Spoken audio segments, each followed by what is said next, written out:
Okay, so as you can see, here we have a gap from the fence, or where our driveway is. If you haven't seen the DIY driveway video, go check that out. There's a lot of information in there, a lot of good stuff, right?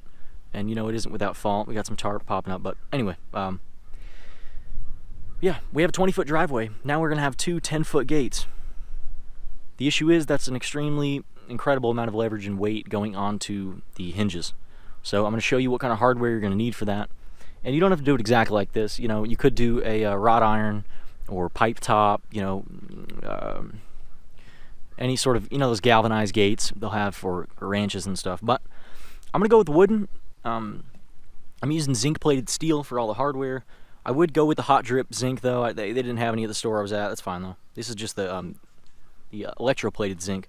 Anyway, we have 4 of the strap hinges is what they're called, right? 3/4 inch on the hinge, and then the holes are, I believe, for 3/8 inch carriage bolts.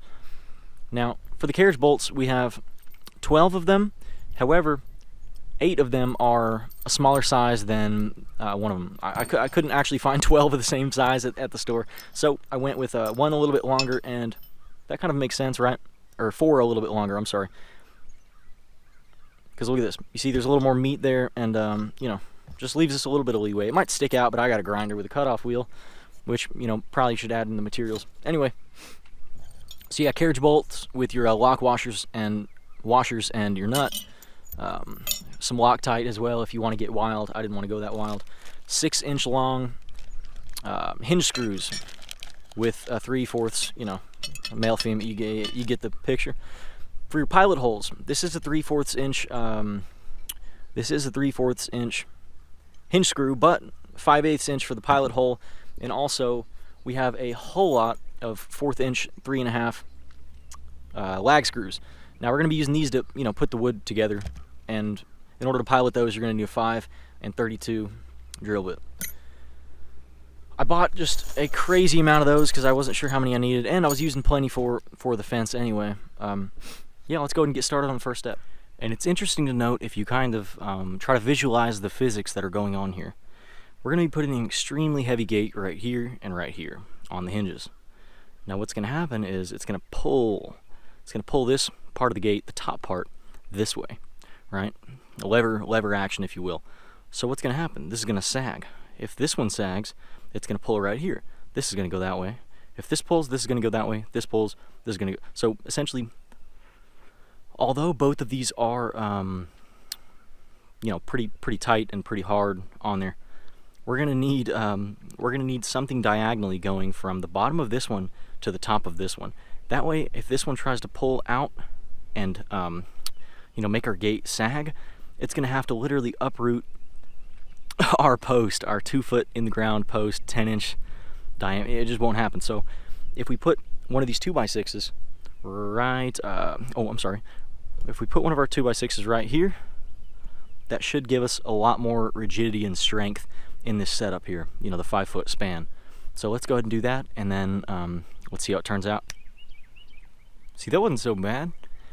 All I did, I kid you not, I grabbed that 2x6, clamped it on the bottom, clamped it on the top, marked it, took it off, cut it, put it back on. Easy as that, guys. Doesn't matter what span you have, you know, don't worry about the angles, just mark and cut. I got a, you know, anyway, I didn't use it.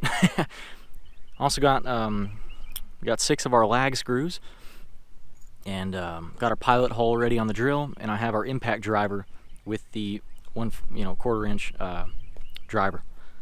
Let's go ahead and get to it. I got, I'm gonna do 3 in a triangular pattern, and you know, you just want to kind of get the meat, just find the meat, right? You don't have to get in there straight too much. Just, I'm thinking, right, there's a meaty place to put it.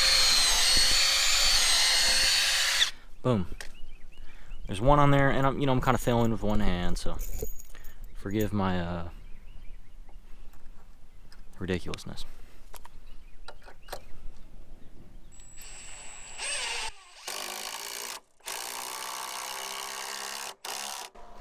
I let it smash in just a teeny tiny bit, and then I'll let off. I do that just to make sure it's real firm, you know, there's no give in it. You can tell that it's as far up as it can get. But you also have to worry about breaking your, you really got to worry about breaking your breaking your screw. You don't want to break your screw, so just be real careful. Let's do, I think, let's do like this. And just keep in mind as well where your, where the 4x4 is in the back. You don't want to get too close to the wall of the 4x4 and split it. It's a lot easier as well the longer pilot hole you have, the pilot hole bit. If it's a really short pilot hole, then you know, it makes the impact driver have to work a lot harder and drains the battery really fast.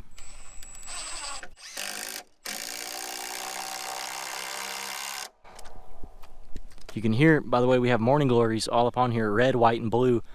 I can't remember the types, but I know this is Clark's Heavenly Blue. It was rattling like crazy when I was doing that. That's kind of interesting. Sorry, I'm pretty bad about this whole camera situation. All right, anyway.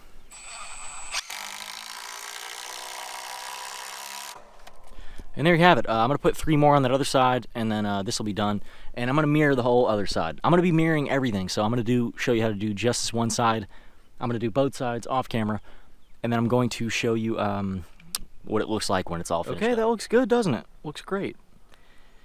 This one's a little shorter, so the angles weren't exact, you know. So this one, you know, if you were to invert the image or something, they might not match up, but good enough. You know, the human eye, it's hard to pick up on stuff like that.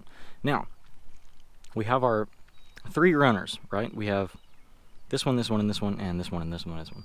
Pretend we're drawing imaginary lines between the bottom of the bottom and the top of the top, right? That's going to be where we're wanting our fence. Now, we're also going to have to put the screw hooks in, and we're going to have to leave a gap between the fence. We don't want the fence to be exact and match up. Otherwise, if there's even a little bit of correction or something in the posts, what it's going to do is not make it not match up anymore. So maybe like ½ an inch or an inch of separation between the posts or between the gates is going to be sufficient. We don't have to get to that right now, and you can always cut off a little bit later. It's best to go ahead and get the screw hook set. So we're going to go ahead and get the screw hook set. Now we'd be on the back side of the gate, right? We don't want this we don't want this here to be too far in on the gate. We want it to be offset a little bit, and that's going to give us some hang, you know, some gap between the post and the gate. That's probably enough of offset, I think. However, we also don't want the strap right up on the top, you know, flush with the gate either. So we'd probably want to offset it maybe about 1 inch, I think. So let's see, probably something like that, just so it's got a little bit more meat to bite into. If it were up here, then you only have this much wood, and this much wood holding your gate on. You know, that wouldn't be too great. So let's go ahead and bring it down right to about there. I think would be fine. You could put it in the middle. I might do that. I haven't quite decided. Okay, so now it is time to find out where exactly we're going to be placing these hinges. Now, I know, I know. I can always slice that off later. I'm not really too concerned. It is what it is, all right? Don't judge me. Let's get the handy-dandy tape measure here. Now, if we just slam this into here, you'll find out why they call them 2x6s. Why do they? You know what I mean? Yeah, I don't know. Anyway, maybe that's why they're so cheap.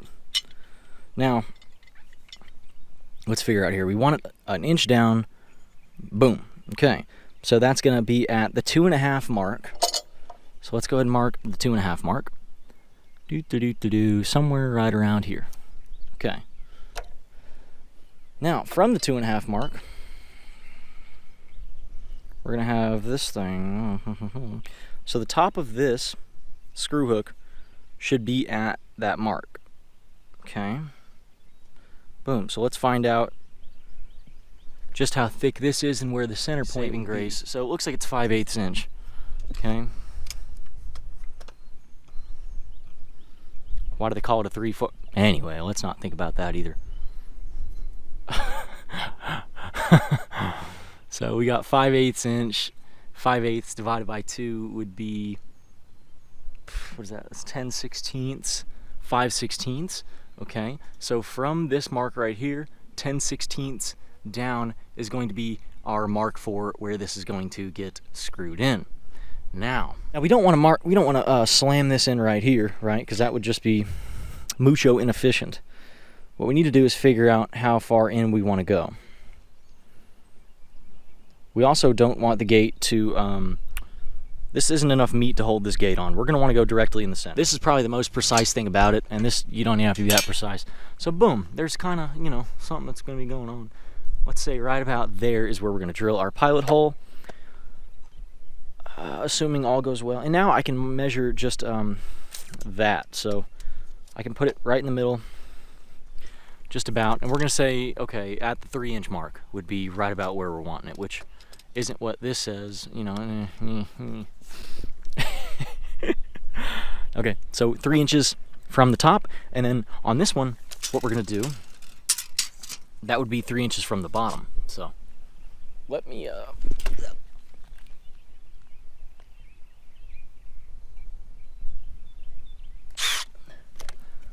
okay, so we're going to do 3 inches from the bottom, right about there. Okay, that's going to be oh no. It would, I'm sorry. Okay, so now on the bottom it's going to be 3 inches from the top, right? So let's do, missed my mark just a teensy. Let's get the measuring tape and make sure that's in the center. Nope. Well, then again, you wonder why they call us a 4x4. Seems to me to be 3.5. Anywho, 1 75ths. That's right in the center, dead center. Now let's go ahead and pilot hole. Looks pretty darn straight to me.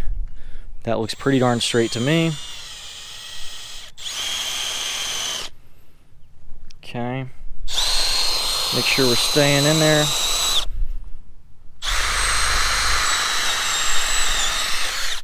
This is going to be the part that I probably struggle with the most, and that's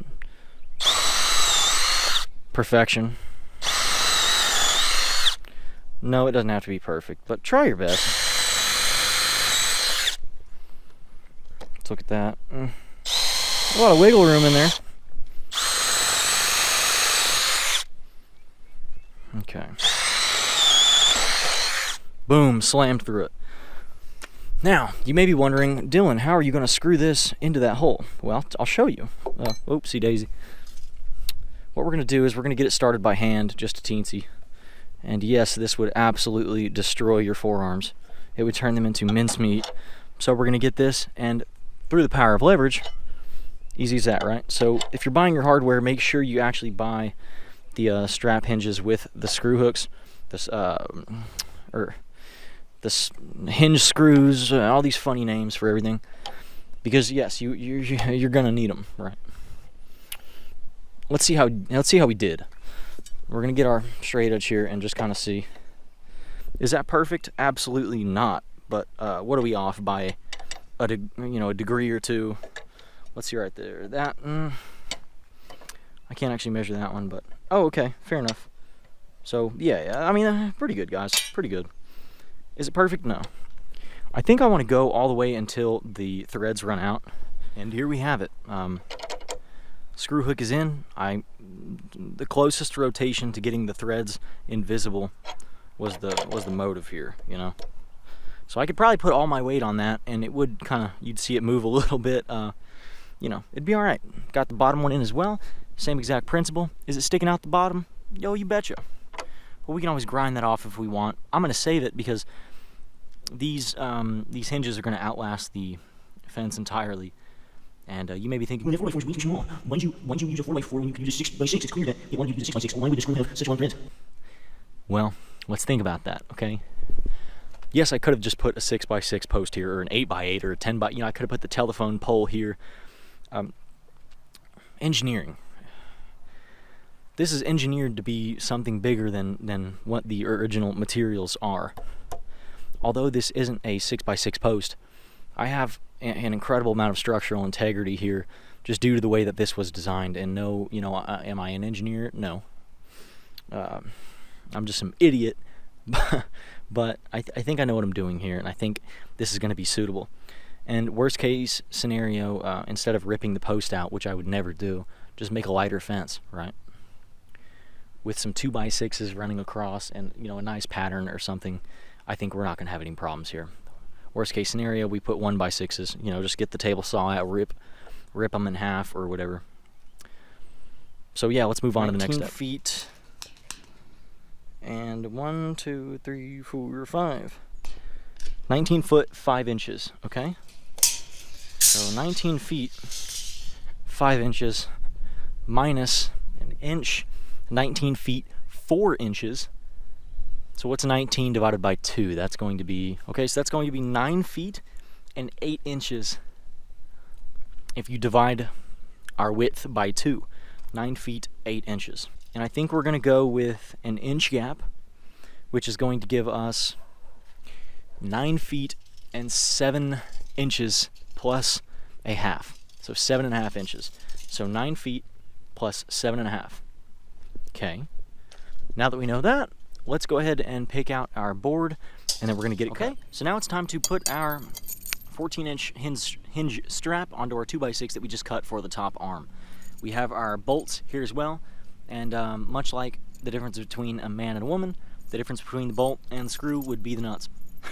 We're going to go ahead and get these bolts screwed in, and because we don't need a pilot hole, because they are bolts, we just need just a hole. Okay, so yes, I do realize these are way too long, but like I said, you know, it was an issue with the store not having the proper stuff, you know, and I didn't want it to be one of those things where I had to go to a whole nother store and waste a ton of money in gas. What I spent an extra $5, $10 on hardware, if that, probably not even that. You may be wondering, well, why'd you put the carriage bolt side on this side? What's up with that? Because now the square hole useless, yada yada. Well, I don't want someone to be able to see the bolts from the outside. I know if somebody really wants to take this off, all they have to do is lift it up. Oh, geez. You know, I'm fully aware of that, but it just gives me that added layer of security knowing that the screws aren't on the outside, they're on the inside, protected. Okay, so as you can see, we have all 4 of our hinge straps mounted to the arms of our gate. The issue is we got some sag on this one, a little more than I'm, you know, willing to admit, and that's because I drilled the hinge a bit like this. So then it hooked on and then, you know, sagged even more. These two are doing really good. Another thing that I forgot to do was to drill the, I forgot to drill an inch from the bottom instead of an inch from the top, you know, on the straps or whatever. So now, essentially, I have this much room to work with for screwing in the lag screws into the 2x6 that I'm planning on running between the two. Over here, see, I have all this meat because I did an inch from the top. That's okay, though. What I could do is just get this arm and put it over at that bottom side and that bottom side arm and put it on this side. But then what we would have is an issue with the 2x6 on this and the 2x6 on here lining up. They wouldn't line up properly.